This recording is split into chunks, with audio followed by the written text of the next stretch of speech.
wee sị ha na ọ bụrụ na abịara be di m kịta ebunete m n'ozu na ụmụnne ya gbara ife na-emenụ na ụmụnne ya makwa ife ya mere fa wee gbala ọsọ azịnị na ọgọfa nwoke na-achọ ka o gbuo nyanwa wee bịa fụza ndị mmadụ ka fa juru nọsịala na-akarị ụka kwekwa aka n'ọnụ ụzọ kpọkpọkpọ na-asị kedu onye na-akọnụ na-asị na ha nwa bụ ụmụnne ya wee mepeela fa ọnụ ụzọ ụmụnne ya nwoke na ha wee bata wee kwedo aka n'isi ọsị m na etu ka fa si wee kwedo aka n'isi na-eti nya fafụrụ ife fafụ nụrụ si nso ụwara fa na-enye ya na-eme ka onye ala fa wee sị ya ngwa ngwa na eduru ya wee na ọ sị bụ nne ya wee nọlụ be nne ya nọlụ be nne ya di ya nata ịkwụlụ ọtọ gụ ya o wee bido wee sị kara legal advice I think na ebe ọbụla o jere according to the girl agwa ya sị na o nwere right ịkpọta nwaanyị ọzọ n'ụlọ ite afọ ime na-agwaghị onye ya na nọmba 1 na ọ kọmiti mfide o zuru orie nọmba 2 na ọ tụbara nwaanyị ime o zuru orie nọmba 3 ọkpọtị ya n'ụlọ na o zuru orie na ọ bụrụ na o wepụ kọt na nwaanyị a ga-ekpegbu after 3 weeks di wee bịa be nne ya wee bịa wee fụ papịa wee gwa papịa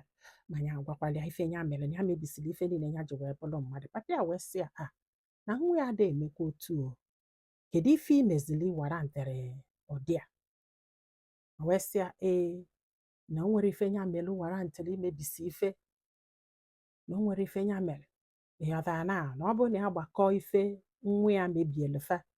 mebiela nyanwa na fama nkwụsị ụgwọ ya kwụsị papịa wee sị ya n'ike ekwokwe n'ife imelo nwa ya ji wee kpaa ụdị agwa bikos na nwa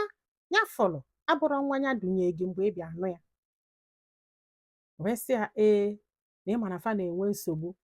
afọ ime na wee nwegide nsogbu ya wee sị ka a chọọ ya ebe ọzọ wee tụba nwaanyị ọzọ ime nọ nwoke ka ya bụ na o kwesịrị ịghọta papịa wee sị ya ịbụ nwoke right yes ị pụọ n'ụzọ tụba nwaanyị ọzọ ime yes ọ dụrụ gị ime yes ichitiri nwunye gị adụrụ enough ịtụbalụ nwaanyị ọzọ ime adụrụ enough nọọ ịkpọrọ ya kpọta n'ime ụlọ matrimonial home gị na nwunye gị bi nwaanyị inuba anụ o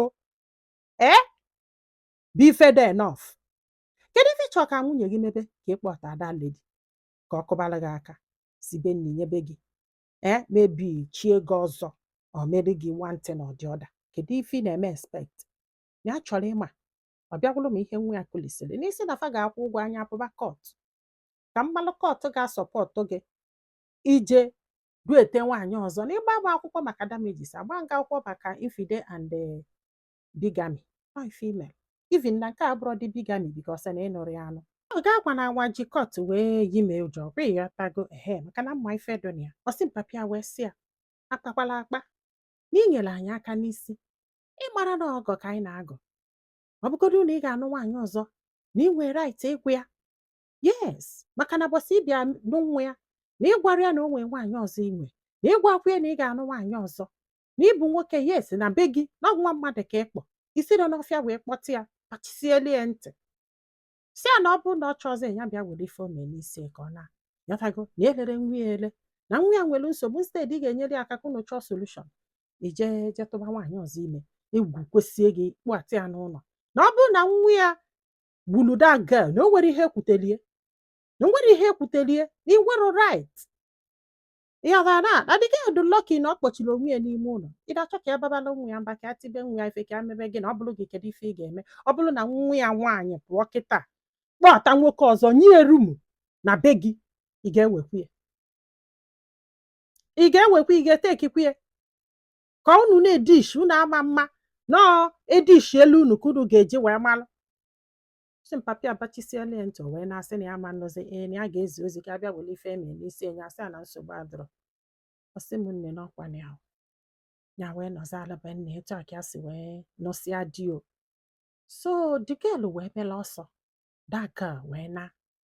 wee sị da ụdị iwo nyafụrụ na ya funuru maka na o mepere ọnụ ụzọ kwughesi ọnụ na o nwere ofu ifefe ọnụ na ya mebisiri everything like na ọ ga-ebido n'isi even na ọ ga-edozi ụlọ afọ for landlord how bad ọdụ the girl wee mela ọsọ wee na-be nne na ife ọ na-adụzikwa bụ na the girl sịrị ya ama nnụ na nyanwa ga-abịa after ha na ya ma nnụ ma ọ bụrụ na e nyere ya consent ịnụ di ya na-ede consent ya na-ede blessing ya iji wee nụ di ya jee ka ya na ya na-abọdozie na bọsị di ya bịara iwere ego o mee n'isi ya wee sị ya na o nwekwe na ife a chọrọ iyi ya na kịta na fada anụzi di na nwunye na fa agbasago mana o yiri the girl ụjọ na ụjọ afọ o yiri ya na the girl n'ide consent ya ịghọtago na ka obi ya wee dukilia ka o wee nwee ike wee nọbụ ya ya sị ya asị na ya chọrọ ka fa sebe okwu na ọfụgo na ọ dabara ala fa na abụọ ịghọtago na they can still be friends ebe fa fụrụ ka fa kene ya ịghọtago na ọ bụrụ na ọ ga-ekwe ka o were nọmba the girl ka ọ kpọọ anya sị ya ya agbaghalụ gị enye ha nọbazi anya na biko na ya ji chukwu ahụ ya na wee sị ịmalife ịbịa be nna m ime nyesi be nna m pụọ ifu ụmụnne m apụta kwuo owu dugaduga ị nwere ife na ị nwere uche ị mara ife ị na-ezuzu ezuzu ị na-eyiye eyiye ka ime mmadụ ife si adịghị very simple na ịkpọ ọta nwaanyị n'ụlọ mụ na gị na-abọbi without fear adịghị very simple ụdụdụ ka o nwere ife email like it's okay everything is okay need to selfish na ya ma mmie ya nwere ike imie ọ na ya welu nọmba o sendigodi the nọmba na WhatsApp na the girl si na ya batagodu bie na ya ma ndị happy na ya ga-eme ya ofe ife na ya ga-eme ya nne ya na ya ga-eme ya ibie ndị be ha babazali ya mba na the girl che nọ maka yanwa ka ya ji wee damejisi efe niile akwa ịfọrọ mgbe ụfọdụ ụmụ nwaanyị bụ nsogbu ibefe ụmụ nwaanyị afụrụ onwe fa n'anya tọọ ụmụ nwaanyị afụrụ onwe fa n'anya chukwu meelụ na ebele chukwu meelụ na ebele mmadụ tụbalụ gị ime nwoke na-anụ nwaanyị tụbalụ gị ime gwa gị na ọ na-anụ nwaanyị na nwunye enwelu nsogbu maka na gị nwatụọlụ nke gị budo iticha aka n'ike batabe nwaanyị ọzọ enye gị rum ịnọlụ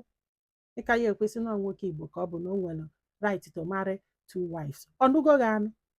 no ka anyị hapụ kene tradition ọnụgo gị anụ ka nna ajụgụ ụfọdụ ụmụ nwaanyị enwere shame ụfọdụ ụmụ nwaanyị bụ nsogbu ibefe ụfọdụ ụmụ nwaanyị bụ ife na-edestroy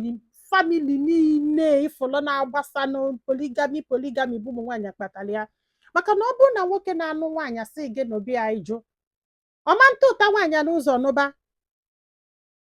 ọma ntụ even mgbe ọ bịara ise gị bụ gị malụ na married man why can't you walk mana unu ga-eghebe ike ebesa anya n'akwa ụmụ nwoke mana ụnụnwa bụ nsogbu chukwu ama nkwe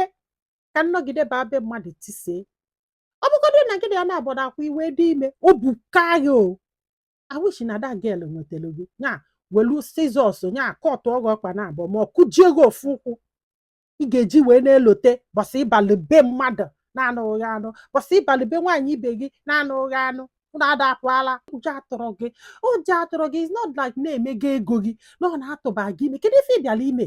izukọ nwaanyị afọ datin iwu chukwu izukọ nwaanyị afọ na ọtụ nwuri ime izukọ nwaanyị afọ na kidney mmelu what was on your mind ụfọdụ ụmụ nwaanyị echukwu meelu na ebele aja afọ nke unu na-esi isi sikerie nke ụmụ nwoke unu gbasialụ te ṅụọ fia unu ifu famili n'ọlụ onwe fa itichela ikebe ebe afọ sọ gị bụ utu maka na atụba gị ime ọnọdụ fọdụ atị batabe nwaanyị ibe gị ka ị chụpụ ya batabe nwaanyị ibe gị osie nri nye gị rie nsiki ya kpachalụ n'anya unu ụmụ nwoke ndị a na-eje eme poligami unu kpatara ya unu nwa unu ga-eketa asị m tradishọn nke anụnwa bụ tradishọn na ịdị ime anụbeghị anụ batabe nwaanyị ọzọ isi adọrọ gị ma ị na-apụ ala bikos na ọ gwara gị ọ bụ na ọ gwara gị ọma ndụ gị bata pensi afụ dọbụlụ ya na-eso gị a na-akọ yeli ndị ala everywhere ike gwụrụ ndị be anyị daalụ ka ọ dị n'ụbọchị ọzọ